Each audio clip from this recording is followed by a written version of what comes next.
এক গ্রামে এক মেয়ে ছিল, তার নাম রিমা। সে একদিন খেলা করতে করতে দেখলো তার পাশের কাকু কান্না করছে। সে জিজ্ঞাসা করলো, কাকু, কি হয়েছে? তুমি কান্না কেন করছো? আরে বলিস না রে, বলিস না।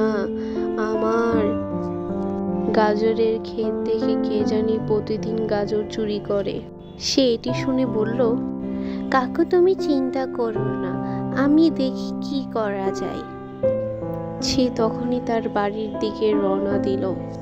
সে তখনই বাড়িতে গিয়ে পুলিশকে কল দিল। সে বলল, পুলিশ মামা, তুমি তাড়াতাড়ি আসো, একটি ঘটনা হয়েছে।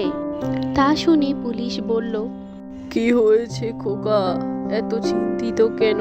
হঠাৎ আমি এখনই আসছি। তখনই তারা দুইজন সেই কৃষকের কাছে গিয়ে বলল, কি হয়েছে বলেন। তখনই সেই কৃষক উঠে বলল, আরে পুলিশ বাবু, বলিয়েন না, আমার গাজরের ক্ষেত থেকে কে জানি প্রতিদিন গাজর চুরি করে নিয়ে যায়। তখনই তারা রওনা দিল সেই গাজরের ক্ষেতে কি হয়েছে তা দেখার জন্য। গিয়ে তারা খুঁটিয়ে খাটিয়ে দেখল, পুলিশ অনেকক্ষণ ধরে তল্লাশি করলো। কিছুক্ষণ পর সে দেখে একটি খরগোশ গাজর চুরি করছে।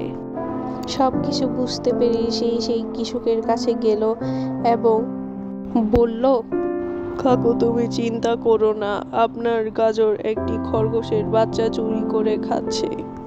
এই কথা শুনে তারাও বুঝতে পারলো। তারপর বলে, আচ্ছা কোনো সমস্যা নেই। বন্ধুরা, এই গল্পটি তোমাদের কেমন লেগেছে? ভালো লাগলে লাইক এবং সাবস্ক্রাইব করে দাও।